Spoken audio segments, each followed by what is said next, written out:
नमस्कार दोस्तों, स्वागत है आपका मेरे यूट्यूब चैनल इंडियन एक्टिंग में। तो मैं आपको बता रहा हूँ कि ऋषिकेश या बद्रीनाथ धाम या हेमकुंड साहिब कैसे जा सकते हैं। तो देखिए, ऋषिकेश का बस स्टैंड है और ये बस स्टैंड का टिकट काउंटर है। और ऋषिकेश का ये जो टिकट काउंटर है, ये उत्तराखंड परिवहन निगम का है। तो आप यहाँ से अपनी टिकट बुक कर सकते हैं। ये सुबह लगभग 5 बजे के आसपास खुलता है, तो आप यहाँ से टिकट कर सकते हैं। पर आप यहाँ से टिकट लेंगे तो टिकट यहाँ पर थोड़ी सी महंगी मिलेगी। जैसे यहाँ से आप लेंगे तो बद्रीनाथ की टिकट 720 रुपये की, जो यहाँ पर लिखा हुआ है।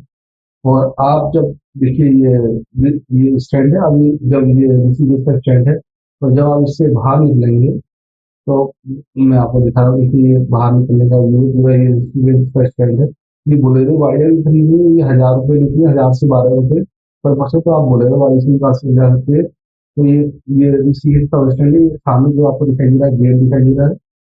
और ये सारी पार्किंग है। और जो मैंने वो सबसे पहले दिखाया था, वो ऋषिकेश का टिकट काउंटर था, सरकारी टिकट काउंटर। तो आप वहाँ वहाँ पे टिकट ले सकते हैं। अब मैं आपको दूसरी जगह जा रहा हूँ। गेट से बाहर निकलेंगे तो बाहर निकलते ही आपको देखिए, ये सामने दो होटल दिखाई दे रहे हैं, होटल तिलक और होटल दिग्विजय। तो इसके सामने ये वाली बिल्डिंग है, इस बिल्डिंग के जस्ट सामने देखिए, ये ये अपोजिट साइड है। इसके जस्ट सामने एक है GMOU लिमिटेड। इनके अपने बसें चलती हैं और इनकी टिकट जो उत्तराखंड परिवहन निगम की टिकट सस्ती होती है। तो ये सामने बिल्डिंग दिखाई दे रही है, ये टिकट काउंटर है इनकी। और ये इनका कोई टाइम नहीं होता। वैसे इनका 3 बजे का टाइम होता है। कभी ये 2 बजे भी खोल देते हैं, कभी ये 4 बजे भी खोल देते हैं, डिपेंड करता है। तो GMOU लिमिटेड है। तो यहाँ से आपको बद्रीनाथ की टिकट मिलेगी 620 रुपये की, और केदारनाथ की टिकट मिलेगी 500 रुपये की। इनकी टिकट उत्तराखंड परिवहन निगम की टिकट से सस्ती होती है। आप देख सकते हैं, लिखा हुआ है बुकिंग कार्यालय। तो इनका जनरली ये 3 साढ़े 3 बजे के आसपास में खुल ही देते हैं। सुबह का बता रहा हूँ, क्योंकि यहाँ पर बसें सुबह 4:30 से पौने 5 बजे के आसपास चलती हैं। और ये शाम को लगभग 10 से 12 घंटे हो जाती है। 620 रुपये 500 रुपये लिखा हुआ है। तो आप यहाँ से टिकट लेंगे तो आपको टिकट उत्तराखंड परिवहन निगम की टिकट से सस्ती टिकट मिलेगी यहाँ पर। और मैं भी यहाँ से ही लेता हूँ टिकट। तो यहाँ से आपको चारों धाम की टिकट मिल जाएगी। और ये उत्तराखंड परिवहन निगम से सस्ती टिकट होगी। तो मैं आपको सजेस्ट करूंगा कि आप यहाँ से टिकट लें। तो ये मैं आपको दिखाना चाह रहा था। ये बहुत लोगों को इसके बारे में पता नहीं होता है। तो कैसे लोकेशन है, तो वो मैंने बता दिया। आप जब निकलेंगे ये बस अड्डे से, बस अड्डे से बाहर निकलते ही होटल तिलक, होटल दिग्विजय, उसके बगल वाली बिल्डिंग के जस्ट सामने ये है। और यहाँ पर जब आप पहुंचेंगे तो कोई बता देगा यहाँ से आपको टिकट मिलती है। और मैं आपको ये इनके पीछे का ये बस स्टैंड है। ये देखिए, यहाँ पर इनकी बसें फ्री रहती है। और ये देखिए, यहाँ से आप टैक्सी कर सकते हैं इनकी। ये और इसके पीछे ये इनकी सारी इनकी ये इसके काउंटर के पीछे की सारी बसें खड़ी हुई हैं। ये सारी बसें चारों धाम के लिए जाती है। और यहाँ पर लिखा हुआ है। आप यहाँ पर डायरेक्टली कांटेक्ट कर सकते हैं, या आप वहाँ से भी वहाँ से टिकट लेना अच्छा रहता है, क्योंकि जब आप टिकट लेंगे तो उसमें बस नंबर तुम्हारा सीट नंबर में होगा। ये लंबा रूट होता है, इसलिए इसमें सवारी खड़ी होकर ली जाती है। इसमें सवारी बैठ कर ही जाती है। और जितनी सीटें होती हैं उतनी सीटों पर ही सवारी को बैठा कर लाया जाता है। ये भाई जी हैं जो यहाँ पर बसों को मैनेज करते हैं। तो इनसे मेरी काफ़ी बातचीत हुई। तो ये देखिए, ये बसें लिखा हुआ है बद्रीनाथ के लिए आगे, और केदारनाथ के लिए जहाँ पर भी जाना हो, गौरीकुंड के लिए जाना हो, तो ये सारी बसों का मेंशन है। तो आप भी यहाँ पर देख सकते हैं ये सारी बसें। तो टिकट आप यहाँ से लें जो सस्ती पड़ेगी। ये मेरा बताने का मोटिव यही था कि आप चाहें तो उत्तराखंड परिवहन निगम से भी ले सकते हैं, आप यहाँ से भी ले सकते हैं। पर इनके पास ये अपनी काफ़ी सफिशिएंट बसें हैं, तो आप यहाँ से ही टिकट लें, सस्ती पड़ेगी। और जब ये लगभग 4:30 से पौने 5 बजे के करीब बसें चलती हैं। और आप देखिए, जब चलेंगी तो आपको आप ये बीच में जो रास्ते में पड़ेंगे वो सुंदर नज़ारों को कैप्चर कर सकते हैं अपने मोबाइल से। मैंने भी कोशिश करी है कैप्चर करने की, और बहुत ही सुंदर नज़ारे हैं। जब बद्रीनाथ की तरफ जाएंगे तो जो पहाड़ों की डेप्थ है, वो डेप्थ आपको और कहीं देखने को मिलेगी। इतनी इतनी गहराई वाले पहाड़ मिलेंगे जो आपको और कहीं नहीं मिलेंगे। तो ये एक सुंदर नज़ारा है जो आपको देखने को मिलेगा, और आप इन सुंदर नज़ारों को अपने मोबाइल से कैप्चर कर सकते हैं। और जनरली ये चारों धाम में अभी तक मैंने 3 धाम किए हैं, और लगभग चारों धाम में लगभग 10 से 12 घंटे का सफ़र लगता है। और तो आप देख सकते हो, उसी हिसाब से आए कि रात में नहीं चलती तो आपको कम से कम 2 दिन तो चाहिए ही, एक दिन जाने के लिए, एक दिन आने के लिए। क्योंकि ये नहीं है, रात में कोई भी बसें नहीं चलती हैं, तो उससे कोई मैटर नहीं करता। तो आपको 2 दिन तो कम से कम देने ही पड़ेंगे। तो आप बीच बीच में आप ये देखिए, और बसें यहाँ पर एक या दो जगह रुकती है depending on the driver, driver पर डिपेंड क्या करता है। बद्रीनाथ में मुझे नहीं पता था, जब मैं जा रहा था तो रास्ते में 2-3 गुरुद्वारे ऐसे पड़ते हैं जो काफ़ी फेमस गुरुद्वारे हैं, उनमें लंगर चलता है, तो भक्त लोग जो हैं कुछ गाड़ी वाले वहाँ पर रुकते हैं, कुछ नहीं रुकते हैं। तो ये देखिए, तो मैं जब लौटा था तब मुझे बहुत ही अच्छे गुरुद्वारे मिले, वहाँ पर खाना बहुत ही अच्छा, खाना गुरुद्वारे का खाना तो बहुत ही अच्छा होता है। तो आप गुरुद्वारे का खाना आप वहाँ पर चख सकते हैं, और आपको उस गुरुद्वारे के बारे में भी आपको जानने को मिलेगा। तो आप डिपेंड करता है आपका ड्राइवर क्या है, आप ड्राइवर से रिक्वेस्ट करेंगे तो ड्राइवर आपको उन गुरुद्वारे में अगर ज़्यादा पैसेंजर रहेंगे तो ड्राइवर आपको उन गुरुद्वारे पर रोक करके आपको लंगर भी चखवा देंगे। तो आप देख सकते हैं, आप कैसे भी जैसे भी आप ड्राइवर के साथ कोऑर्डिनेट करना चाहें आप कर सकते हैं। तो आप देखिए ये है, तो ड्राइवर एक या दो जगह रोक सकता है, डिपेंड करता है कि ड्राइवर के साथ आपका कोऑर्डिनेशन कैसा है, या सवारियाँ कैसे ड्राइवर के साथ कोऑर्डिनेट करती हैं। तो आप देख सकते हो, बीच में देखिए नज़ारे, ये आपको पहाड़ों के नज़ारे, सुंदर नज़ारे आपको देखने को मिल रहे हैं। तो इन नज़ारों को मैंने कैप्चर करने की कोशिश की थी। और ये जो आप देखेंगे साइड से जो दीवारें बनी हैं, इन दीवारों में पाइप लगे होते हैं, अगर पानी पड़े तो पानी रुके नहीं, सीधे वो पाइपों के थ्रू बह करके रोड पर आ जाए। तो आप ये देखिए, और ये सुंदर नज़ारे मैंने कोशिश करा, देखिए काफ़ी ग्रीनरी और काफ़ी सुंदर नज़ारा है। आप बस के एक साइड बैठेंगे तो एक तरफ आपको खाई दिखाई देगी, एक तरफ पहाड़ का नज़ारा दिखाई देगा। तो आप इन सुंदर नज़ारों को आप देखते रहिए, जब आप बस में जाएंगे तो आपको पता नहीं चलेगा कब टाइम। पर सबसे बड़ी यहाँ पर दिक्कत ये आती है, जब आप चलते जाओ, अगर कहीं पर लैंड स्लाइडिंग हो गई, या कोई कार ख़राब हो गई, या गाड़ी ख़राब हो गई, या किसी तरह से रोड टूटी हुई है, तो जब वो ब्लॉकेज हो जाता है तब 1-2 घंटे ट्रैफिक को निकालने में ही लग जाता है। ये नॉर्मल रूटीन है, क्योंकि यहाँ की सड़कें इतनी चौड़ी नहीं होती कि दोनों तरफ की रोड है, तो एक तरफ के ट्रैफिक को रोक करके एक तरफ के व्हीकल को निकाला जाता है। तो आप देख सकते हैं, तो ये सारा सुंदर नज़ारा मैं कैप्चर करने की कोशिश कर रहा था। तो आप देखिए, ये सुंदर नज़ारे आपको देखने को मिलेंगे यहाँ। तो मैं आपको इस ट्रिप में ये बता रहा हूँ कि आप जब बद्रीनाथ जाएंगे तो आपको 620 रुपये की टिकट मिलेगी। कुछ बस वाले 600 रुपये की टिकट भी दे देते हैं, तो आप देख लेना। पर आपको उत्तराखंड से 675 रुपये से 720 रुपये के काउंटर पर 720 रुपये लिखा हुआ है, पर मैंने भक्तों से बात कही तो वो 675 रुपये बताए। तो आप देख लेना, जैसा आपको कन्वीनियंट हो आप उस हिसाब से टिकट ले लेना। तो आप ये देख सकते हैं। और जब जाएंगे बद्रीनाथ में तो आपको उसके सहारे सारे अलकनंदा नदी, जहाँ भी आपको रास्ते में मिलेगी वो अलकनंदा नदी बहती हुई मिलेगी। जब आप बद्रीनाथ धाम पहुँचेंगे तो बद्रीनाथ धाम से आगे 50-50 रुपये वाले शेयरिंग वो लेते हैं, मतलब जो गाड़ी वाले, वो 50 रुपये आपको माड़ा गाँव पहुँचा देंगे, वहाँ पर आपको सरसरी नदी मिलेगी। तो आप देख सकते हैं अलकनंदा नदी बह रही है, तो आपको ये अलकनंदा नदी का व्यू भी आपको देखने को मिलेगा। तो इस रास्ते में आप 2 जगह दर्शन कर सकते हैं, बद्रीनाथ धाम और श्री हेमकुंड साहिब। तो आप पहले बद्रीनाथ धाम जाएँ मेरे हिसाब से, क्योंकि बद्रीनाथ धाम में कोई रश नहीं होता, आसानी से दर्शन हो जाते हैं। आप 2 से 4 घंटे के अंदर आसानी से फ्री हो जाएंगे, और वहाँ पर कोई वो नहीं है। तो आप बद्रीनाथ धाम दर्शन कर सकते हैं। अगर आप पहले हेमकुंड साहिब जाना चाहें तो बद्रीनाथ से जस्ट पहले गोविंद घाट पड़ेगा, वहाँ पर उतर सकते हैं। तो उतर करके नीचे गुरुद्वारा है, गुरुद्वारा में आराम करिए, और उसके बाद आप श्री हेमकुंड साहिब जा सकते हैं। तो किस तरह से जाएंगे वो मैं आपको बताऊंगा। पहले आप ये देख लीजिए, पूरी अलकनंदा नदी है जो बह रही है, और ये बद्रीनाथ धाम के सारे जहाँ तक बद्रीनाथ धाम है वहाँ तक ये अलकनंदा नदी आपको मिलेगी। तो आप ये अलकनंदा नदी का व्यू भी आप कैप्चर कर सकते हैं अपने मोबाइल से। तो आप देखिए, ये पूरी अलकनंदा नदी है। और मैंने बताया जब बद्रीनाथ धाम पहुँचेंगे तो 50-50 रुपये दे करके शेयरिंग जी मिल जाएगी, जो आपको माड़ा गाँव पहुँचा देगी। तो वहाँ पर आपको सरस्वती नदी भी मिलेगी। तो आप ये सारा नज़ारा आप कैप्चर कर सकते हैं अपने मोबाइल से। और देखिए, यहाँ पर साथ में लोगों के घर भी बने हुए हैं, और ये रेस्टोरेंट्स भी हैं। तो आप यहाँ पर बैठकर खा भी सकते हैं। अगर आपको ड्राइवर रोकना चाहे तो बीच में, आपको मैंने बताया ना कि बीच में आपको गुरुद्वारे ही मिलेंगे। तो अगर ड्राइवर चाहे तो आप ड्राइवर से रिक्वेस्ट कर सकते हैं, तो वो गुरुद्वारे भी रोक सकता है।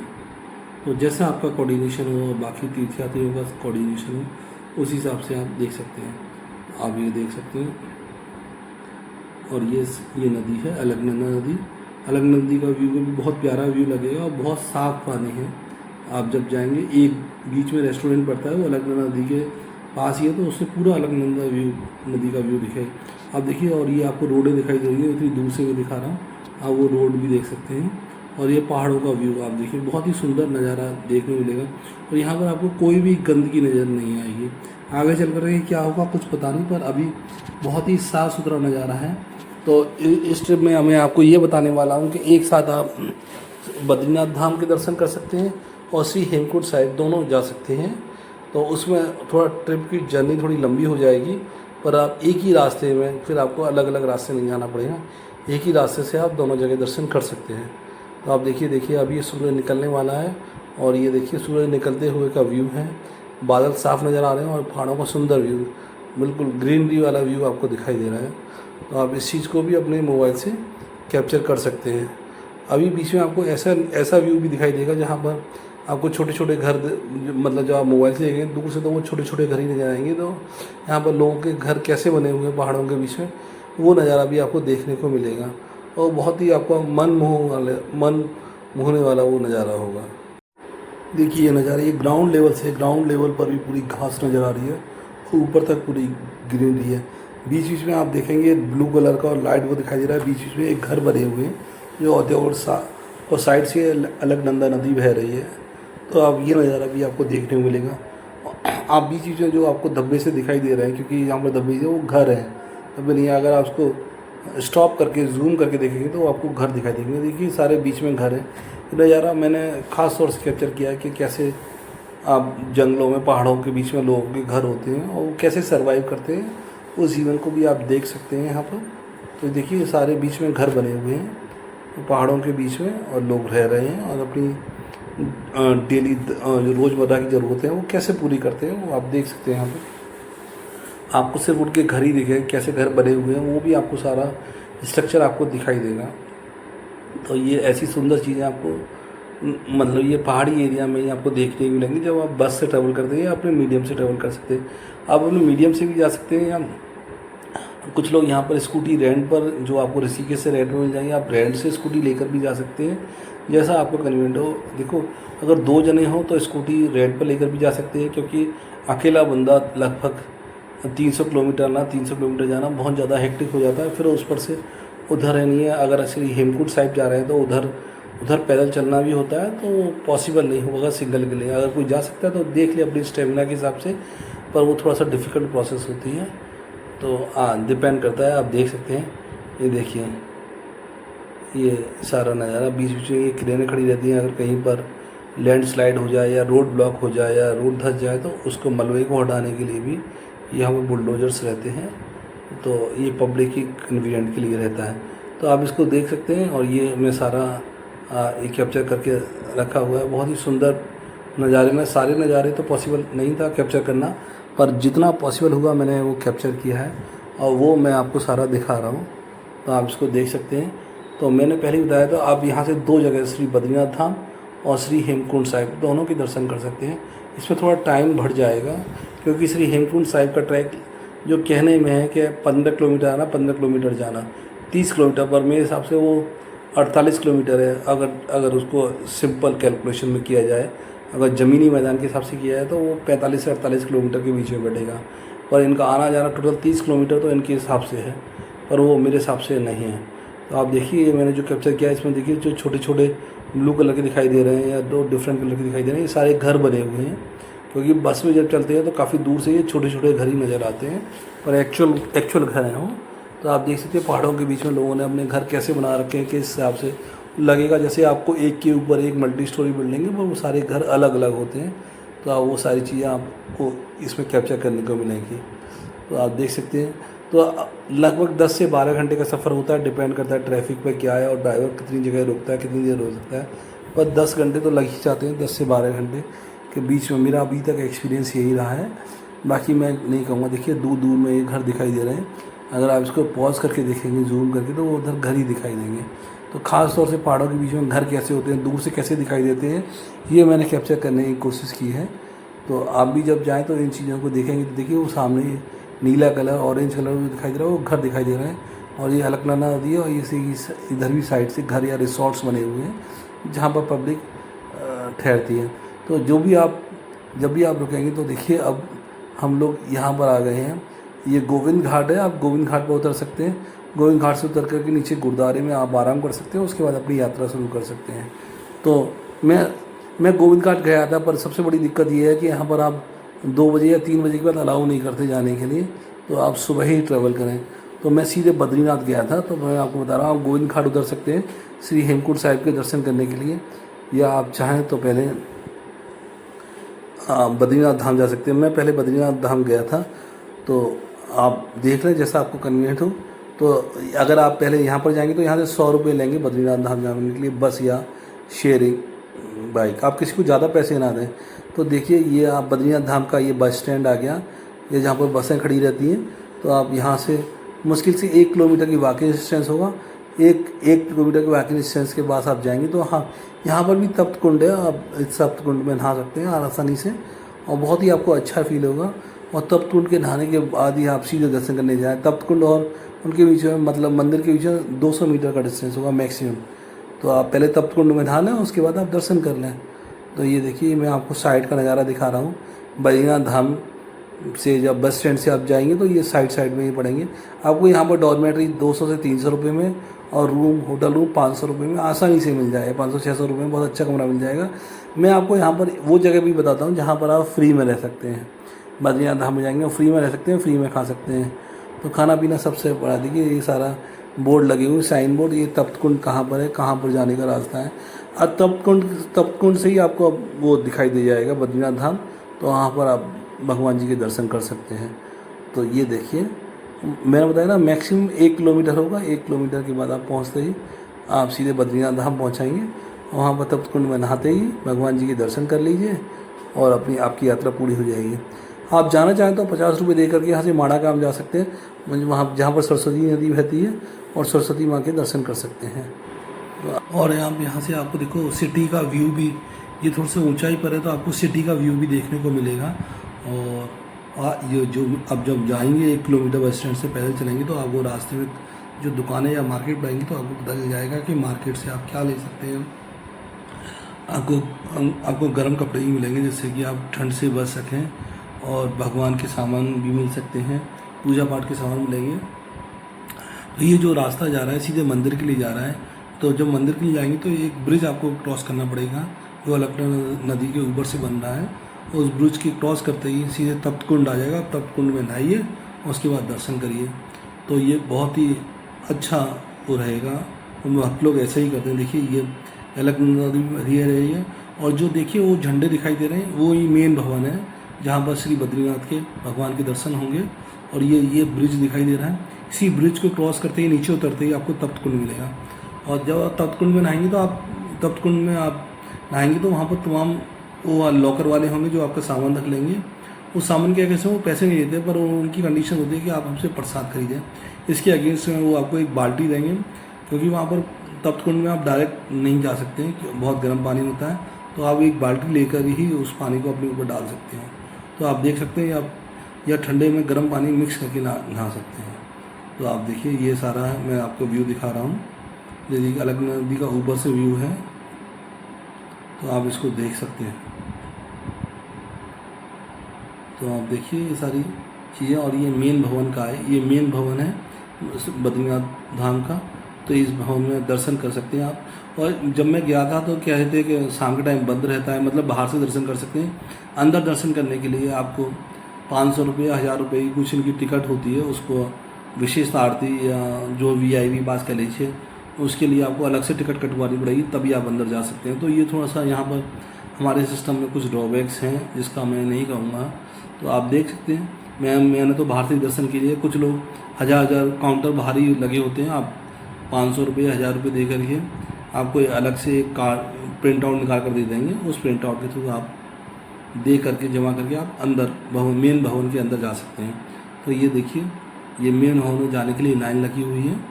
तो आप जैसा आपको कन्वीनियंट हो आप देख सकते हैं। तो ये मेन भवन है, इसमें झंडे लगे हुए हैं, तो आप दूर से इस मेन भवन को पहचान सकते हैं। तो बद्रीनाथ धाम के दर्शन बड़ी आसानी से हो जाएंगे, बहुत ही आपको ज़्यादा टाइम नहीं लेगा, 2-3 घंटे के अंदर आप आसानी से फ्री हो जाएंगे। तो आप देख सकते हैं मैंने इसका आप लाइव सेक्शन में जाएंगे तो बद्रीनाथ धाम के ऊबर का मैंने सारा व्यू उसमें कैप्चर कर रखा है। और देखिए ऊबर से मैं नीचे भक्तों का रश दिखा रहा हूँ। तो जब आप ऊबर जाएंगे तो ऊबर से आप नीचे का सारा कवर कर सकते हैं और वो एरियल व्यू कहलाएगा। तो आप देख सकते हैं जैसा आपको कन्वीनियंट लगे। तो आप देखिए हम ऊबर आ गए हैं, ये सारा है। और मैं अभी आपको यहाँ पर काउंटर भी दिखा दूँगा। यहाँ पर ही सारे देखिए ये जो मंदिर में जा रहे हैं तो लेफ़्ट साइड में काउंटर है, वहाँ पर आप प्रिंट आउट लेकर लिखा होगा मंदिर में दान देने हेतु या विशेष पूजा के लिए, तो वहाँ पर आप जा करके पैसे जमा करके आप मेन भवन के अंदर जा सकते हैं। ये देखिए मेन भवन की लाइन लगी हुई है, ये पर्ची वालों की जिन्होंने 1000 रुपये की पर्ची कटवा रखी है, 1000 या 1100 की जो मेरी बात हुई थी, और वो पर्ची कटवा करके आप अंदर जा सकते हैं। और ये बाहर का कैंपस है, जो टॉप में जो बद्रीनाथ मंदिर है ऊपर, उसके बाहर का ऑप्शन है जस्ट, तो आप ये देख सकते हैं। और देखिए ये बहुत ही सुंदर और बहुत ही शांत यहाँ पर है। यहाँ पर सबसे बड़ी खासियत मुझे लगी, जैसे मंदिरों में और भीड़ वो होता है, अब हल्ला गुल्ला होता है, वो यहाँ पर नहीं था, बड़ा शांत माहौल था। ऐसा शांत माहौल मुझे बहुत कम जगह देखने को मिलता है। तो आप देख सकते हैं ये सारी चीज़ें। तो यहाँ पर देखिए ये सारा ये इसके बगल में ही ये काउंटर है, ये सारे काउंटर हैं जहाँ पर आप पैसे जमा करके अंदर जाने के लिए पर्ची ले सकते हैं। तो आप इसको देख सकते हैं। तो ये आप देखिए ऊपर से बहुत ही सुंदर नज़ारा देखिए ऊपर। ये भी मैंने कैप्चर करने की कोशिश करी है। तो आप चाहें तो ये सारी चीज़ों को कैप्चर कर सकते हैं। और यहाँ पर मैंने बताया था रुकने के लिए आप 300 रुपये में 200-300 रुपये डॉर्मेट्री और 500 रुपये में आपको 500 से 600 रुपये में आसानी से आपको रूम मिल जाएंगे। आप रुक सकते हैं। मैं आपको वो जगह भी बताता हूँ जहाँ पर आप फ्री में आप रुक सकते हैं और फ्री में भोजन भी कर सकते हैं। यहाँ पर हर तरह की सुविधा है। ये तो आप देख सकते हैं जैसा आपको कन्वीनियंट लगे। अभी मैं आपको दिखाता हूँ सारी चीज़ें। मैंने कुछ होटलों को कवर करने की कोशिश करी है, तो आप देख सकते हैं यहाँ पर कुछ होटलों के नाम आ रहे हैं विद फ़ोन नंबर्स हैं। तो आप पॉज करके उसके फ़ोन नंबर कांटेक्ट कर सकते हैं। मेरे अंदाज से ये जनरली नॉन रश टाइमिंग्स हैं, मतलब जब भीड़ नहीं होती है। अगर भीड़ होंगी तो किराए के रेट अप डाउन होते रहते हैं, अब हो जाएंगे, ये तो आपको पता ही है, क्योंकि सारा कुछ डिपेंड करता है कि कितने तीर्थयात्री ज़्यादा आएंगे तो किराए बढ़ जाएंगे, तीर्थयात्री नॉर्मल रहेंगे या कम रहेंगे तो किराए कम होंगे। तो आप देख सकते हैं। तो मैंने कुछ का नंबर को कैप्चर करने की कोशिश करी है, तो आप देख सकते हैं। अगर आप देख लीजिए। और इसमें मैं आपको एक ऐसा जगह भी बताऊंगा जहाँ पर आप रुक सकते हैं फ्री ऑफ कॉस्ट, और खाना भी फ्री है। तो अभी आप देख सकते हैं। तो ये मैंने कुछ होटलों को, ये डॉर्मेट्री या लिखा हुआ है यहाँ पर डॉर्मेट्री, तो इनका डॉर्मेट्री 499 रुपये से शुरू है, पर मेरी नॉलेज में मैंने 1-2 लोगों से बात करी तो 200-300 रुपये में भी हो जाएगा। इनका सिर्फ लिखा हुआ है 499 रुपये में बैठ दे रहे हैं। तो आप देख सकते हैं। ये देखिए ये फ्री है, श्री बद्री विशाल सेवा सदन। तो जब आप जाएंगे तो ये मिलेगा। यहाँ पर खाना बिल्कुल फ्री है और रहना भी फ्री है। आपको हॉल मिल जाएगा, हॉल में आप गद्दे लेकर के आराम से कहीं भी सो जाइए। तो यहाँ पर रहना खाना बिल्कुल फ्री है। तो आप इस जगह को भी देख सकते हैं। तो इसके लिए आपको किसी पर डिपेंड नहीं रहना है। और ये काफ़ी बड़ा है, देखिए ये 2 मंजिला है। नीचे खाना चल रहा था, नीचे लोग लेटे हुए थे, और आप ऊपर भी जा कर के आराम कर सकते हैं। तो आप देखिए, मैं यहाँ पर आ गया हूँ बद्रीनाथ के बस स्टैंड पर। अब बस स्टैंड से मैं गोविंद घाट के लिए जाऊँगा। यहाँ से शेयरिंग गाड़ियाँ चलती हैं, जो बोलेरो जीप होती हैं वो चलती हैं, वो 100 रुपये लेंगी। या बस भी जाएगी तो वो भी 100 रुपये लेगी, और आधे से पौने घंटे में आपको गोविंद घाट उतार देगी। तो अब हम गोविंद घाट जा रहे हैं। गोविंद घाट जाने के बाद हम वहाँ पर गुरुद्वारे पर रेस्ट करेंगे, क्योंकि गुरुद्वारे के कुछ अपने अलग रूल हैं। जैसे आप गुरुद्वारे से पहले घांगरिया के लिए चलेंगे तो आपको कम से कम वो नॉर्मल आदि के लिए 4 से 5 घंटे का शेड्यूल है। तो ये शाम को 3 बजे के बाद अलाउ नहीं करते हैं जाने के लिए किसी को, क्योंकि वो जाते जाते रात हो जाएगी तो वो पॉसिबल नहीं होता। तो ये कहते हैं कि सुबह में जाया जाए। तो ये देखिए ये पूरा गोविंद घाट है, और गोविंद घाट से आप सीधे गुरुद्वारे के लिए जा सकते हैं, जहाँ पर मुश्किल से ये आधा किलोमीटर के डिस्टेंस पर होगा, जहाँ पर आप रेस्ट कर सकते हैं।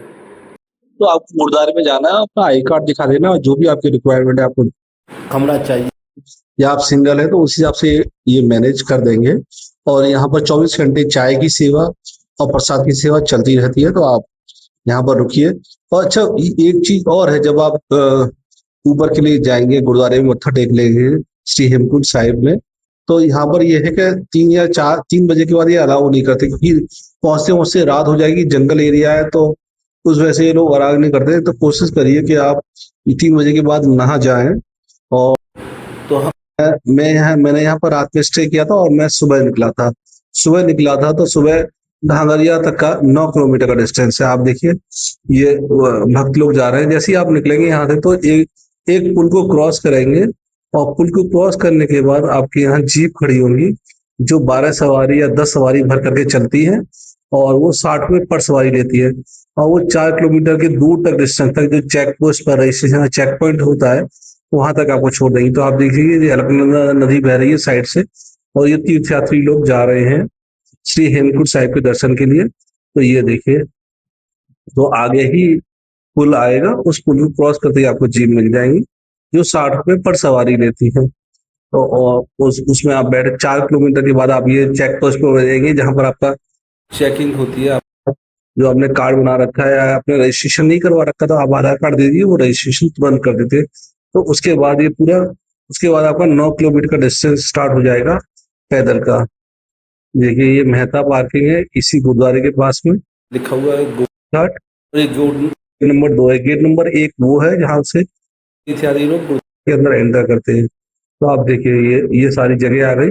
जिनके पास अपनी बाइक है वो बाइक से वहां पर जा सकते हैं और बाइक की अपनी पार्किंग की जगह वहां वो पार्क कर सकते हैं। देखिए पार्किंग लगी हुई है तो जिस वक्त के बाद जैसा अपना हो वैसे जा सकते हैं। देखिए पार्किंग के लिए बाइक लगी हुई है तो आप अपनी अगर आपकी अपनी व्हीकल है 2 व्हीलर तो 2 व्हीलर से आप जा सकते हैं और वहां पर पार्क कर सकते हैं। तो देखिए और ये सामने ही चेक पोस्ट है तो चेक पोस्ट पर आपका रजिस्ट्रेशन चेक होगा और नहीं होगा अगर रजिस्ट्रेशन नहीं तो रजिस्ट्रेशन आपका कर देंगे। तो जैसा आपको अच्छा लगे आप देखिए आप जब चलेंगे तो आपको रास्ते में बहुत ही सुंदर व्यू मिलेंगे क्योंकि मैं अर्ली इन द मॉर्निंग चला था तो आप उस व्यू को देख सकते हैं और लगभग अराउंड 4 घंटे के आसपास में मैं पहुंच गया था।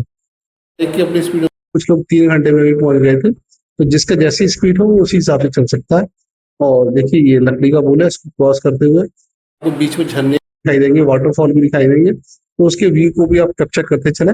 मैंने कैप्चर किया हुआ था देखिए। तो बहुत ही सुंदर नज़ारे यहाँ पर भी आपको बीच में देखने को मिलेंगे और जहाँ पर भी जो नदी बह रही है वो अलकनंदा नदी ही है और पूरे आपको रास्ते भर मिलेगी। तो आप देख रहे हैं तीर्थयात्री लोग जा रहे हैं अर्ली इन द मॉर्निंग का व्यू है। तो अर्ली इन द मॉर्निंग में यहाँ पर आपको फॉग भी दिखाई देगा। तो ये पहले ये 9 किलोमीटर का डिस्टेंस होता है और मेरे हिसाब से 9 किलोमीटर का डिस्टेंस था होकर के कुछ ज्यादा डिस्टेंस होता है। तो अगर आप इसको मोबाइल में ऐप से मेजर करेंगे तो आपको पता चल जाएगा और साथ साथ में आप अपने साथ एक बोतल पानी की बोतल जरूर लेकर चले और एक ORS का घोल या इलेक्ट्रोड का घोल भी उसमें डाल कर गए जिससे आपको बीच में कुछ दिक्कत आएगी तो उसको पीने से आपको कंफर्टेबल फील होगा। तो जैसा आपको अच्छा लगे वो लगे पर ये जरूर करें क्योंकि केदारनाथ की यात्रा में भी दिक्कत आई थी यमुनोत्री में। अगर आप ORS का घोल डाल के पानी भी लेंगे तो उससे आपको रिलैक्स फील होगा। और तो आप तो घोड़े की या बग्घी की सवारी भी कर सकते हैं जिस पर्सन की जैसी रिक्वायरमेंट हो उसी हिसाब से पे करके वो कर सकता है यात्रा। तो मैंने तो पैदल यात्रा की थी। ये ब्रिज है आप इस ब्रिज को भी क्रॉस करके जाएंगे तो ये भी यात्रा का एक पड़ाव है। ये भी अलकनंदा नदी के ऊपर से ब्रिज है तो आप इसको भी क्रॉस करके जाएंगे तो ये भी है। तो आप जब 9 किलोमीटर की यात्रा क्रॉस कर लेंगे लगभग पहुंच जाएंगे तो आपको सबसे पहले हेलीपैड दिखाई देगा। तो वो हेलीपैड की निशानी है कि आपका 9 किलोमीटर की यात्रा कंप्लीट होने वाली है। वहां से गांगरिया गुरुद्वारा लगभग 2 किलोमीटर के डिस्टेंस पर है। तो आप इसको देखिए आप ये नदी को क्रॉस कर चुके हो और ये देखिए ये रिहायश आना शुरू हो गई क्योंकि बीच में जो है ना रिहायश नहीं आती है। रिहायश मतलब है लोगों का रहना। और देखिए आपको ये यहाँ पर लोगों के घर दिखाई दे रहे हैं मतलब अब घांगड़िया आने वाला है। तो आप देखिए अब बस आप चलेंगे तो थोड़ी देर ये देखिए ये थोड़ा दूसरा पुल आ गया जिसको हम क्रॉस कर रहे हैं। तो अब क्रॉस करने के बाद थोड़ी दूर पर ही हेलीपैड आना शुरू हो जाएगा। हेलीपैड के आते ही 2 किलोमीटर का डिस्टेंस रह जाएगा जो घांगड़िया का स्टॉपेज है जो गुरुद्वारा है जहाँ पर पब्लिक रुकती है। अगर तीर्थयात्री लोग वहां पर नहीं रुकना चाहे तो वहां पर छोटे छोटे गेस्ट हाउस और होटल भी है वहां पर भी रुक सकती है। और बीच बीच में आप जो है ना प्रकृति का नज़ारा देख सकते हैं। बहुत ही सुंदर नज़ारा है जो आपको देखेंगे तो आपका दिल खुश हो जाएगा। तो देखिए ये नदी बह रही है और आप रुक करके यहाँ पर अब वीडियो खींच सकते हैं और मतलब फोटोग्राफी कर सकते हैं जो भी करना चाहें। और बहुत ही प्रकृति का बहुत ही अच्छा एटमॉस्फेयर रहेगा और बहुत ही मतलब आपको सुखद लगेगा। तो ये है। यहाँ पर जो भी एक एक्सपीरियंस और बताना चाहूंगा, यहाँ पर जो ऊपर की तरफ ठंड होती है, जब आप चलेंगे तो आपको गर्मी लगेगी, जैकेट की कोई जरूरत फील नहीं होगी। हाँ, एकदम टॉप पर जब आप घूम रहे होंगे, जो हेमकुंड साहिब तक या नीचे, तब आपको जरूरत पड़ेगी। जब आप चल रहे होंगे तब आपको कोई जरूरत नहीं, क्योंकि चलने पर जो गर्मी होगी ना, तो आपको जैकेट उतारने की फील होगी। देखिए अब ये आ गया है हमारा, ये देखिए ये हेलीपैड है, ये छोटे छोटे क्रॉस दिखाई दे रहे हैं ग्रीन ग्रीन के बीच में, ये हेलीपैड है। दो हेलीपैड के पॉइंट है। और आगे जो आपको दिखाई दे रहा है वो टेंट सिटी है। देखिए ये सामने टेंट सिटी दिखाई दे रहा है, तो ये टेंट सिटी में भी घूम सकते हैं। आई थिंक 500-600 रुपये पर पर्सन का चार्ज मिलता है। और ये देखिए पहाड़ों का सुंदर नज़ारा देख सकते हैं आप, ये भी। तो अब यहाँ से जो हमारा घाघरिया में जो गुरुद्वारा है, वो यहाँ से 2 किलोमीटर की दूरी पर है। अभी वो आपको पॉइंट भी दिखाई देगा जहाँ पे लिखा हुआ 2 किलोमीटर है। तो अब ये प्रकृति का सुंदर नज़ारे को आप अपने कैमरे में कैद कर सकते हैं, अपने मोबाइल के कैमरे में भी कैद कर सकते हैं। तो ये बहुत ही सुंदर नज़ारे, ऐसे नज़ारे आपको देखने को देखिए। वैली ऑफ फ्लावर्स का भी डिस्टेंस लिखा हुआ है, यहाँ से 4 किलोमीटर की दूरी पर डिस्टेंस है। और जब आप गुरुद्वारे से जाएंगे, गुरुद्वारा यहाँ से 1 किलोमीटर है, तो गुरुद्वारे से वैली ऑफ फ्लावर्स 3 किलोमीटर की डिस्टेंस पर है। तो आप देख सकते हैं ये बहुत ही सुंदर नज़ारा है। ये सुबह के 8:30-9 का टाइम हो रहा है। तो ये आप देख सकते हो, देखिए वैली ऑफ फ्लावर्स 3 किलोमीटर लिखा हुआ आ रहा है। तो जब आप ये इसी रोड से सीधे गुरुद्वारे चलेंगे, तो गुरुद्वारा यहाँ से 1 किलोमीटर है, तो गुरुद्वारे से बेसिकली 3 किलोमीटर की दूरी पर रह जाते हैं। तो आप इसको देख सकते हैं। और ये यहाँ पर आपको देखिए, ये जो उत्तराखंड की तरफ से आपको ट्रीटमेंट सेंटर भी हो जाएगा, जो आपको प्राइमरी उपचार, अगर आपकी तबीयत खराब हो जाती है, आपको और कुछ दिक्कत आती है, तो आपको चेकअप भी यहाँ पर करा सकते हैं। तो आप देखिए ये गुरुद्वारा आ गया, जहाँ पर आप अपना आधार कार्ड दे करके आपको रहने का फ्री में अरेंजमेंट हो जाएगा। आप यहाँ पर फ्री में रुक सकते हैं। और देखिए यहाँ पर खाने पीने का आपको गुरुद्वारे में खाने पीने का और चाय का फ्री लंगर है। आप 24 घंटे चलता रहता है, लगभग रात को 1-2-3 घंटे के लिए बंद होता होगा, तो ऑलमोस्ट 24 घंटे ही चलता रहता है। तो आप यहाँ पर आराम से रुक सकते हैं और फिर अपनी यात्रा को सुबह शुरू कर सकते हैं। अगर आप में हिम्मत है और श्री हेमकुंड साहिब 2 बजे तक पहुंच सकते हैं, या मुझे किसी ने बताया 3-3:30 बजे तक खुला रहता है, तो आप चलिए। अगर आप नहीं पहुंच सकते, क्योंकि इसके बाद जो जो दूरी है वो 6 किलोमीटर की रह जाएगी, अगर आप नहीं पहुंच सकते तो यहाँ पर आराम कर लीजिए, फिर अर्ली इन द मॉर्निंग सुबह चलिए। तो यहाँ के ज्यादातर तीर्थयात्री लोग यही करते हैं कि वो यहाँ पर रुकते हैं और सुबह मॉर्निंग में चलना स्टार्ट करते हैं। तो यहाँ पर कोई रोक टोक नहीं है, आप कितने भी चल सकते हैं। वैसे दिन में 2:30-3 बजे तीर्थयात्री लोग चलना शुरू करते हैं, आप भी ग्रुप में चल सकते हैं। हाँ, पर ये है कि उस समय टॉर्च भी चाहिए, कोई 4:30-5 बजे के करीब थोड़ी लाइट आती है, तो लिखा हुआ है पुनला। तो आप देखिए ये सरोवर है। अब हम श्री हेमकुंड साहिब पहुंच गए हैं। आप सरोवर में यहाँ पर स्नान कर लीजिए और गुरुद्वारे में आप मत्था टेक लीजिए। तो यहाँ पर सबसे बड़ी दिक्कत ये है कि यहाँ पर रात में रुकने का नहीं है, इसलिए इसके पट है नहीं है। कोई कहता है 2 बजे, कोई 3:30 बजे। आप वाले 3:30 बजे तक बंद हो जाते हैं, तो अगर 3:30 बजे से पहले पहुंच गए तो आप सही है, नहीं तो फिर आपको लौटना पड़ेगा बिना दर्शन के। तो आप ये देखिए, ये जो ऊपर ये फ्लावर दिखाई दे रहे हैं, ऊपर जो तिकोना सा दिखाई दे रहा है, वो मेन भवन है। देखिए वो मेन भवन है। और ये सरोवर है, सरोवर पवित्र सरोवर है, जिसमें स्नान करने से सारे आपके दुख तकलीफ दूर हो जाते हैं, ऐसा मानना है। तो आप यहाँ पर स्नान कर सकते हैं। स्नान करने के बाद आप सीधे मत्था देखिए, और गुरुद्वारे के जस्ट बगल में ही लंगर है, तो आप वहाँ पर लंगर भी चख सकते हैं। और आप मैं हम तो सुबह ही पहुंच गए थे, और सुबह पहुंच करके हमने स्नान किए, और फिर हमने लिए सुबह 7:30 बजे जो इनकी वो होती है, वो उसको अटेंड किया। फिर उसके बाद हम लोग आराम से, अरदास थी 7:30 बजे की, तो अरदास सुनने के बाद फिर हम लोग 10:15 10:30 बजे पूरा प्रसाद लेकर के फिर आराम से उतरे। तो आप देखिए ये मेन भवन है। तो मेन भवन में हमने अरदास भी की, लगभग 2 ढाई 3 घंटे चली होगी। उसके बाद प्रसाद लेकर के फिर हमने नीचे की तरफ प्रस्थान कर लिया। तो आप नीचे ही जब लौटेंगे तो सेम प्रोसीजर रहेगा। तो ये गोविंद घाट है, आप देख सकते हैं गोविंद घाट है। यहाँ पर सुबह 4 बजे से सरकारी बस निकलना स्टार्ट हो जाती है, या तो बद्रीनाथ से मिल जाएंगे, और डायरेक्ट बस यहाँ पर एक सरदार जी है जो डायरेक्ट बस चलाते हैं, आप वहां से भी कर सकते हैं। पर वो किराया थोड़ा वेरी कर सकता है, तो इस बात का आप ध्यान रखें। तो ये गोविंद घाट है, यहाँ से ही आपको ऋषिकेश के लिए बस मिलेगी, या जो बद्रीनाथ जाना चाहे उसके लिए 100 रुपये चार्ज है। और आप ऋषिकेश जाना चाहेंगे तो डिपेंड करता है, यहाँ वो चार्जेस प्राइवेट वाले 800 रुपये की चार्ज करते हैं, तो आप अपनी सुविधा के साथ अकॉर्डिंगली देख लें। अगर आपको ये मेरा वीडियो पसंद आया तो प्लीज चैनल को लाइक करना, शेयर करना, सब्सक्राइब करना, कमेंट भी करना। मैंने दोनों यात्रा को पूरी तरह अच्छी तरह कवर किया है, एक चीज को कवर किया है जिससे आपको कोई दिक्कत नहीं हो और आप आराम से बद्रीनाथ और श्री हेमकुंड साइड जा सके। मिलते हैं आपसे